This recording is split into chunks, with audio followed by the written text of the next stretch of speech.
Hi all, welcome to this week's edition of Straight Talk with Brennan O'Brien and Tim Rowe from the Straight, brought to you by our sponsors, Inglis and Darley. Today, we talk mare markets, foal markets, record prices on the Gold Coast, and the ongoing confidence of the breeding and bloodstock industry.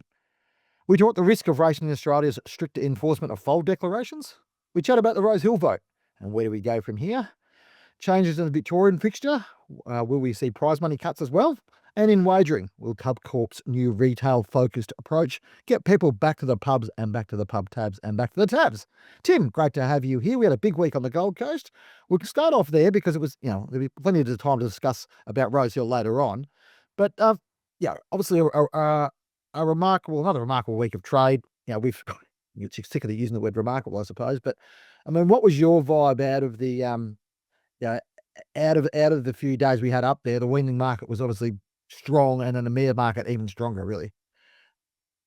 Well, it follows on from English chairmans, in particular the mares sale, I guess the elite mare sale. Is just the strength at the top end of the market is just phenomenal, really, that even, some very financial, commercial breeders couldn't get a look in, or the pinhookers horses were going well over what they thought was value, especially if you're pinhooking and need to resell with a margin next year and taking into the account risk and all those sort of things that, just horses were selling extremely well. And I think, and then in the mares market, day one, that the race filly session, for as long as I've been covering it and since it's been running, is one of the great days of the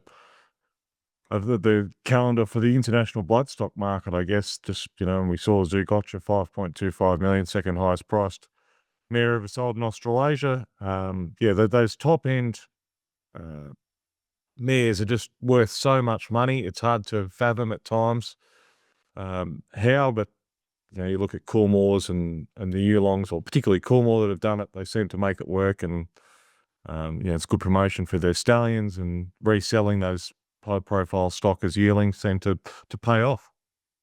Yep, and Zougotcha was the headline act, 5.25 million, as you mentioned. Tim, I'll give you some credit on this. I probably thought when she came under, when I looked at that catalogue a few weeks ago, I thought, she's probably in the 3 to 4 mark, but you sort of gave me confidence that she might go for a bit more. I think your range was about right. I mean, some were talking about she might get near Imperatriz. I didn't probably think she'd get that far, and she, that's fine. Like her race profile wasn't quite of that level, but she's an elite mare. She's a beautiful looking mare. And it was clearly that she was in such high demand. What was interesting about it was, for those mares at the top, it's been Coolmore and Yulong largely bidding against each other to who gets what mare. But if one of them aren't bidding, or, have got a lower value on those horses, then what happens? You can be, you can't say 3 million or 5 million is disappointing, but there was other competition at that level, which was, I think there was 3, 4, 5 parties, well into the millions. And then I think Ollie Tate was bidding for international interest, I think from the Middle East, perhaps Swarthmore Racing, someone like that. So again, that's what, on the international market, with the way the Australian dollar is at the moment, it's very appealing, and yes, it's a lot of money, but can be perceived as value. And we saw Katsumi Yoshida buy $3 million mares as well. He's always bought mares out of Australia, and she will reign, and Yankee Rose and mares like that privately, and Youngstar chairman's a few years ago, Fun Star. But he sort of hasn't been as active. But I guess with the American dollar versus the Australian dollar, the Southern Hemisphere market seems a bit more appealing to him at the moment. Yeah, and you wonder, we'll go to that in a minute. First of all, we'll have a bit of a chat with, of course, you caught up with Tom Magno after the purchases you got on Tuesday, and just had to chat to him about, I guess, what gives Coolmore such confidence in the Australian market. Was it, with this year's sale results with the Home Affairs Sunlight and Home Affairs Shout the Bard, just all proved that, these high mares pay off pretty quickly if you get it right. Yeah, it's obviously, it's hard to get it right, but as I said, it's just when you got this stallion, and the market that we're in Australia, that helps as well. I think it kind of kicks all the boxes, but it's just the whole thing is just wooden bastard, and like you see Albert Einstein in Italy, and and all these good horses that are coming out. And, even Wotan, hopefully now will come back as a good 3-year-old. It just gives us the confidence really to go out and try and get these mares for him. So, And you're up against, all international buyers. We've seen the Yulongs over the years. I think Ollie Tate's not about bidding for international parties, that everyone wants to be involved in Australia. yeah, and it's fantastic. As I said, it's, the prize money is very healthy. Syndication in Australia is very healthy. And, we've been here a while now, and we've had a lot of luck here. So hopefully it continues. Thanks very much. Yeah, interesting from Tom Magnier there. I'll just quickly go back to what you're talking about Katsumi Yoshida. I wonder if some of the uncertainty in the American market might be playing to that team a little bit too, and what's going on over there with the tariffs and all that sort of stuff. And, they've obviously bought heavily out of that market. But it was notable that they were there and they were buying. And I said, the depth of those buys, $14 million mares. The average of 241,000 was a record.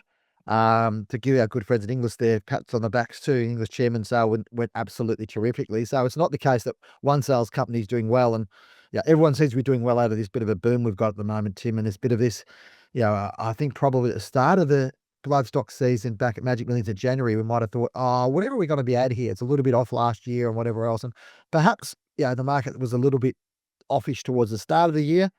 But there just seems to be absolute confidence from, across the board in this breeding and bloodstock industry and its ability to sort of continue to, see the returns that it has.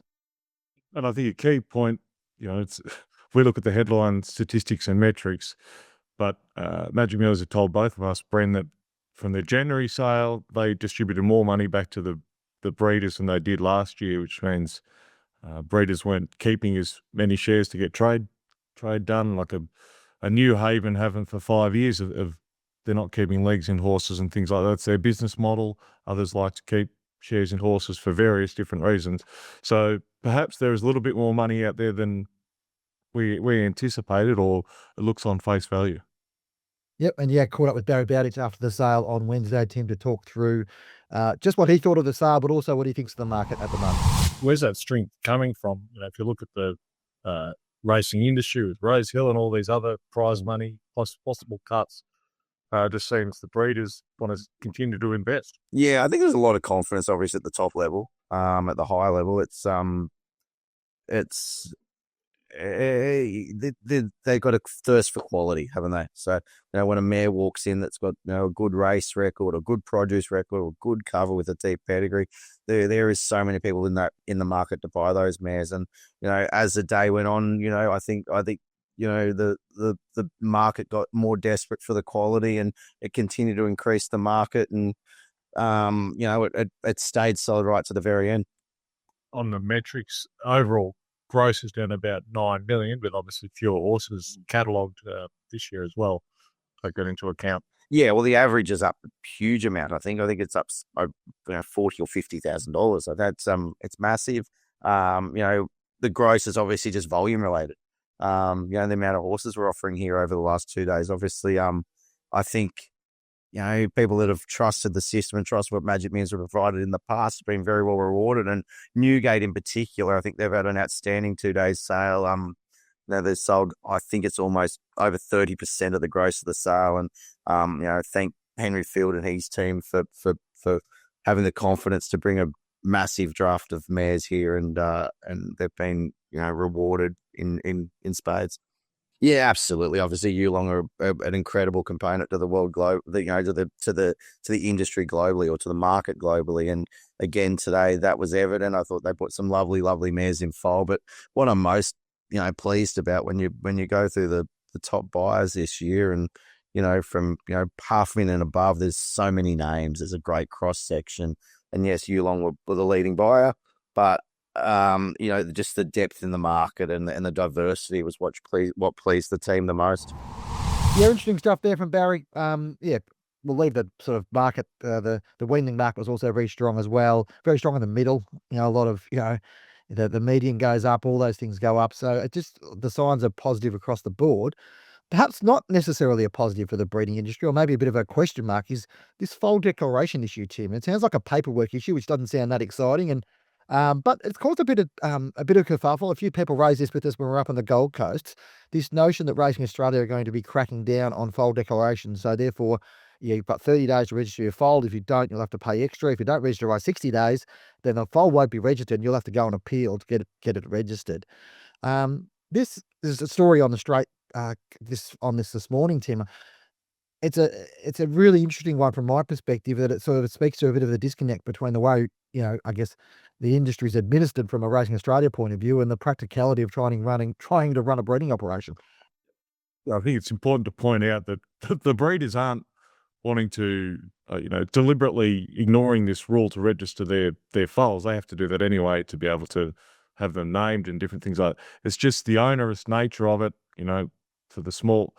Again, I don't think it's deliberate. It's just sometimes paperwork gets overlooked, and fair to say that we know at the Straight, Bren, that some of the breeders technologically challenged at times. So it is a clunky, and Paul Erickson, the Racing Australia CEO, admitted this to me, that their software or the website to lodge all this information and the portal is a little bit clunky. They're trying to improve it, but as we know, Racing Australia hasn't been known for upgrading their systems adequately the last 4 or 5 years, despite promises. There's been challenges there, as we know. So I think this is where it's reached a head. It's come to a head. Compliance has improved. I think it's from 27% 2 years ago to 16% last year.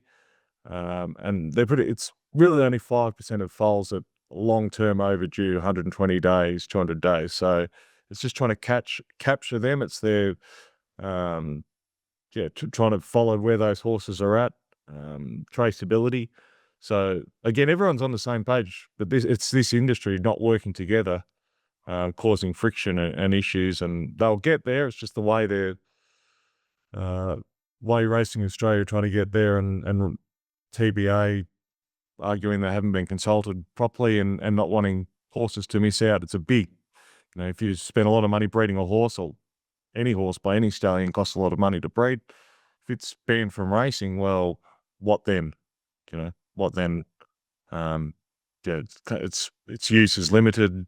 So I think there's a bit to play out. Racing Australia said they'll make another announcement next week, so that'll be interesting to see exactly what they plan and how they're going to enforce this. We have a situation in Australia. We have stricter enforcement or stricter regulation around registry of horses than we do around registry of people, Tim. So that seems a bit odd from my perspective. You've got more time to register a baby than you do to register your foal. And you're usually not foaling down, 100 foals on a farm. I think I understand that the principle, how this works and where this sits. I get where that's coming from, but the practicality from a breeding perspective, and it just puts more onerous restrictions on breeders who are struggling, particularly smaller breeders. I think much of the fact that obviously fewer numbers makes it probably easier for them in terms of, but it's there's a lot to do.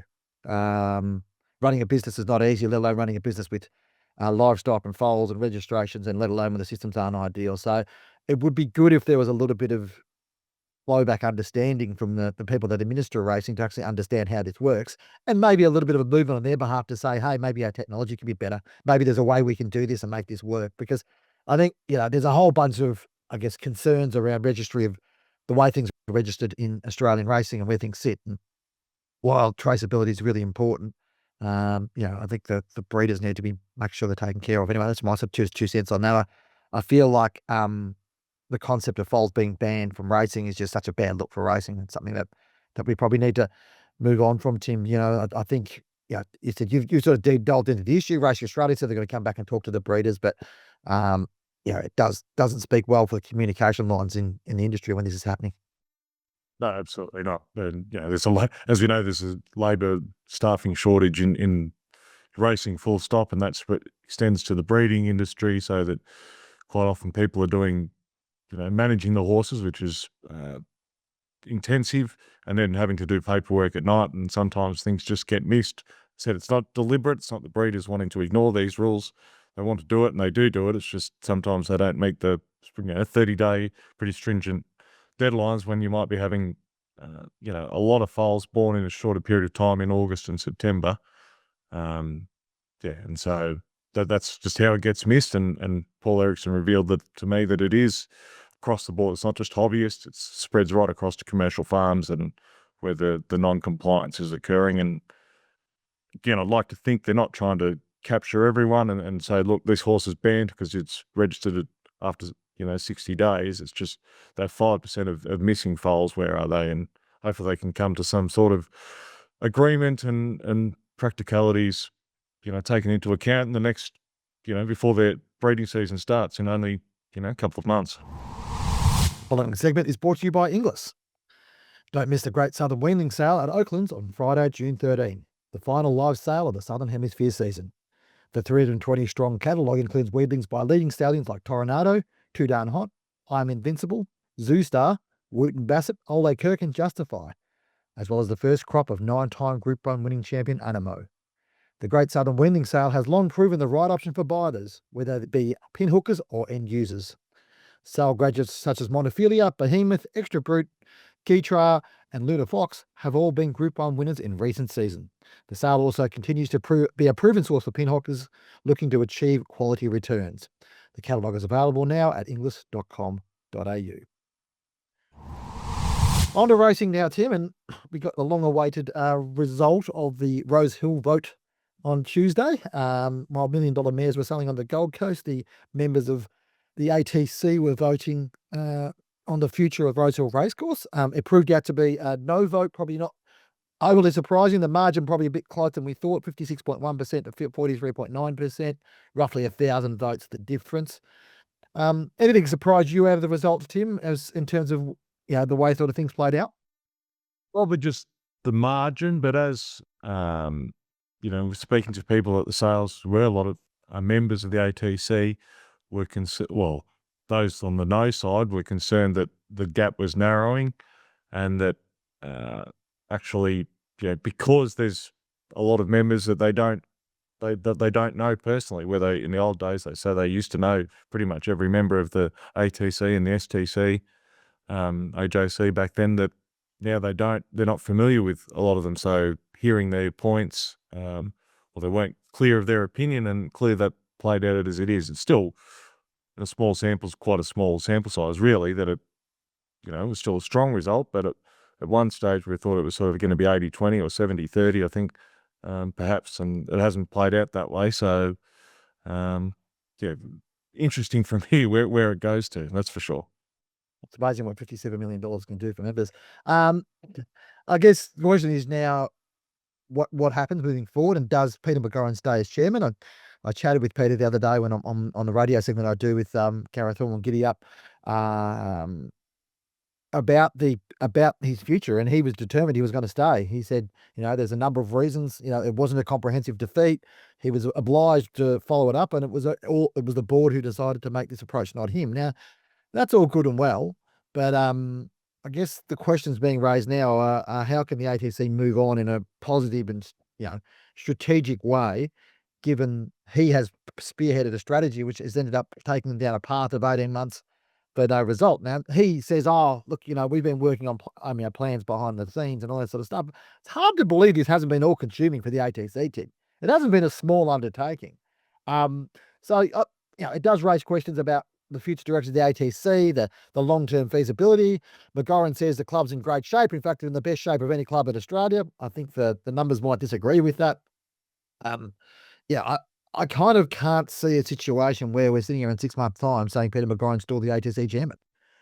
Well, no, he says, everyone, let's come back. We're all got a love of racing, and let's be united again. I just can't see that happening, and there's moves afoot, now from the Save Rosehill group as we speak, trying to oust him. And I know I heard it from people at the Gold Coast, and you did too. Maybe different sources. I'm not actually sure who your sources were, that, there's a plan to, from the board, perhaps, that if one's director switches to the no side, for want of a better description, that Peter may even not see out this week or next week as chairman. So, Peter is adamant he's staying, but for the good of the industry and perhaps the ATC, maybe they do need a new leader just to take some heat out of the argument, and just such a lot of bad blood, and it has split the industry. Even if you're not a member, it has split the industry, and so for the good of the club, I think a new leader would be a positive. But Peter's, he's a career politician. He's been through the ringer before, and whether he whether he can outlast it, maybe he thinks he can. What was interesting was Peter's a former Thoroughbred Breeders Australia chief executive. I think sort of after EI, and so it was quite a long time ago, but breeders sort of haven't forgotten that. He sort of didn't have as many friends as I thought he might in the breeding industry from his time there, which is quite interesting that they've held on to that, I guess, grudges and things like that. So, yeah, you'd have him favourite that he won't last, put it that way. Yeah.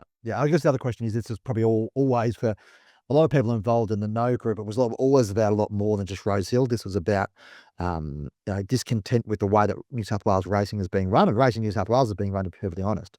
The question now becomes, having achieved what they've achieved with Rosehill, do the forces for change, I suppose, to characterise them that way, do they stop here, or do they keep moving and look to get change at Racing New South Wales? And honestly, there's one man at the top of Racing New South Wales, which a strong percentage of people in that group, I'm not saying overall, being that group, would like to see removed, and that's obviously Peter V'landys. So the question now becomes, does that group look a seek to get the change? There's discussions about whether they then go through the Racing Act review, which is happening at the moment, I suppose that under Racing Minister David Harris, whether they go through those changes and create more, scrutiny of Racing New South Wales and the way things are done, trying it from a systemic value point of view. There's questions longer term about Peter V'landys, about how long he'll stay in the role, whether he'll take a role within rugby league. I kind of feel like this is just the next step of, the battle. Like, this is the battle, this is not the war. Rosehill was just a part of the battle. That was, the overall war is about control of New South Wales racing. And feeling this might roll on for a little bit more, Tim, that these attempts for changes and reform within New South Wales racing, and I guess Racing New South Wales' resistance to that, would indicate that we might be in for a few more headlines yet. Sure. What's been interesting before and even post the vote on Tuesday is the amount of, what's been happening all year, media. Obviously Peter V'landys is tied up with the Australian Rugby League and NRL, whether he goes across there full time and the constitution can be changed to allow him to pay him a decent wage, or a wage he'd be happy with. And he projected that only a few months ago through a Buzz Rothfield column in the Daily Telegraph, and now there was another piece, I think it was Sydney Morning Herald, suggesting that he might end up across there. So moves are afoot. I think, maybe. Well, he's been there 20 years, so if he can leave if he wants to, and he'll have an exit plan. It's just when and how, and whether rugby league becomes his next full-time target. Moving down south now to Victoria, and there's an announcement on Wednesday, I think it was, that the Victorian race dates for 2025-26 included a reduction of 18 race fixtures across from December to May, which I thought was interesting. It's sort of been mooted for a little while that there's some prize money challenges there, and obviously Racing Victoria, we've spoken about before, got some challenges with their bottom line. The prize money won't be announced until July, but the fixtures have been announced, and there's 18 fewer of them. Now, I actually think this is the right way to go about it. Now, whether it speaks longer term about track rationalisation and stuff like that, if you have to cut your amount of money back, or your amount of money you're spending back, then you've got to look at the probability of certain meetings. So, interesting enough, Racing Victoria have done that. Obviously, the the shutdown of Moonee Valley has resulted in the relocation of a lot of meetings, which is interesting enough in itself, and has changed the fixture up. Flemington on New Year's Eve is an interesting move from the VRC. Now, they're wrapping this up and saying it's a celebration of racing and all this sort of stuff. It's a really good way to avoid penalty rates on New Year's Day. I guess, is this a part of a broader rationalisation of the program is probably the question we've got to ask around this one. We won't know that. And, we'll find out more about the prize money in July. But Tim, it probably speaks to a broader challenge across the racing, of Australian racing world of, with wagering being down and returns coming back and all that sort of stuff. Everybody has to look at their fixtures. Everybody has to look at their prize money and cut their cloth accordingly, don't they? Well, Queensland, there's a review underway there. So the race in Queensland will have to make decisions, particularly, hopefully, can get some recommendations, a bit more certainty on funding and how things like that. And New South Wales, without $5 billion flowing into the industry, or even the ATC, as they say, everyone wants money spent, but they don't want to pay for it. Someone else has to pay for it. It's the punters, the bookmakers, racing. The PRA should be spending it. It's the chicken and the egg argument.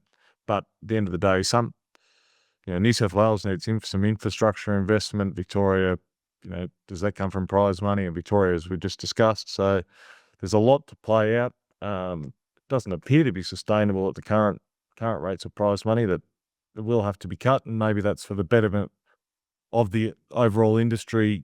There'll be some pain, but for the long-term future of it, I think it mightn't be the worst thing that happens.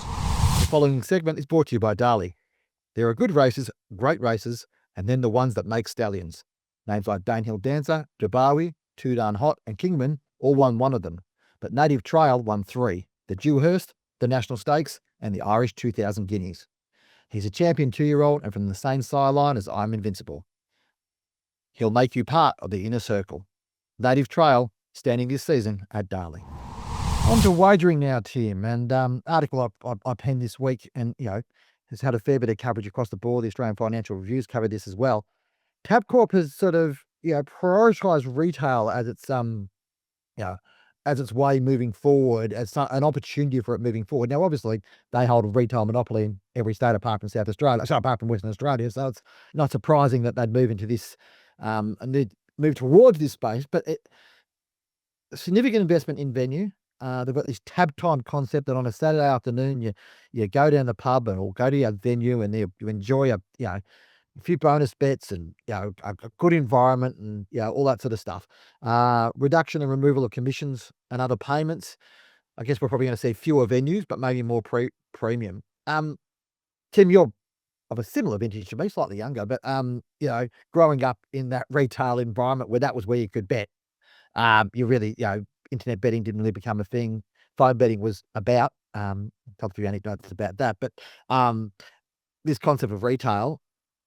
Is it realistic for Tabcorp to think that they'll reinvigorate this experience enough to get people back into venues and betting on venues and not just betting with other competitors, but betting with Tabcorp?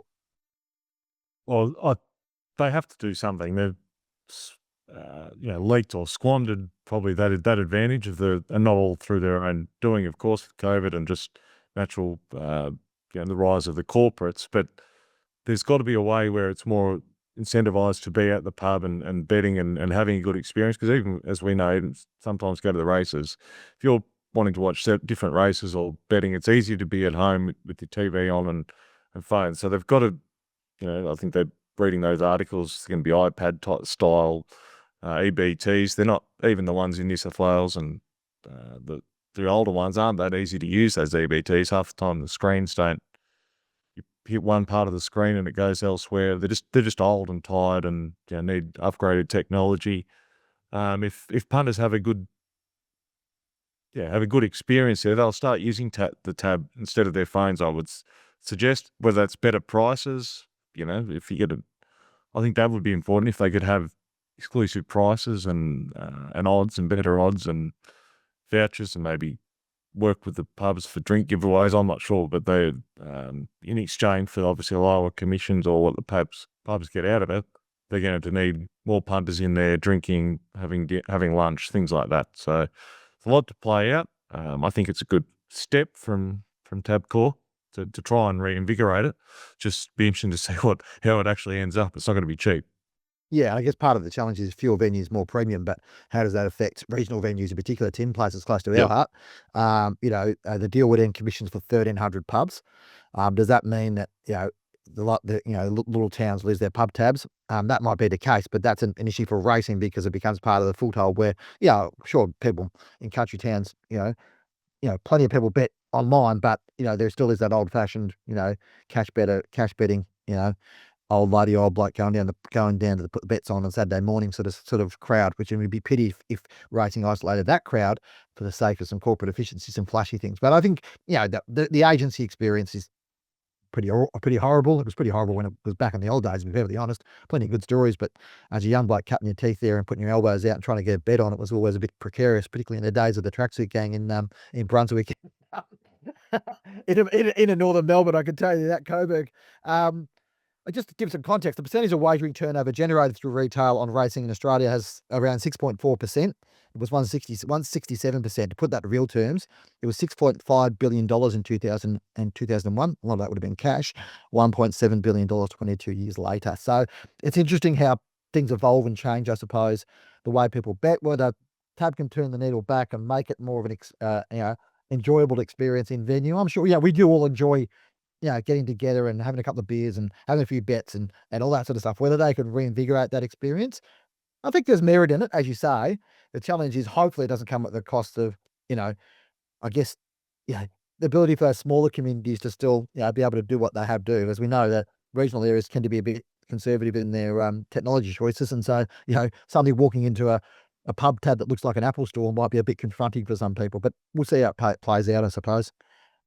And Pokies Plus was where I used to go, Brennan, at High Point. I'm not sure it's still there. Maybe there's, since I left quite a few years ago, maybe it's turnover went downhill, not just, so I spent a lot of time there. Maybe I would have been better off. I went to my lectures instead of betting on a Tuesday elsewhere.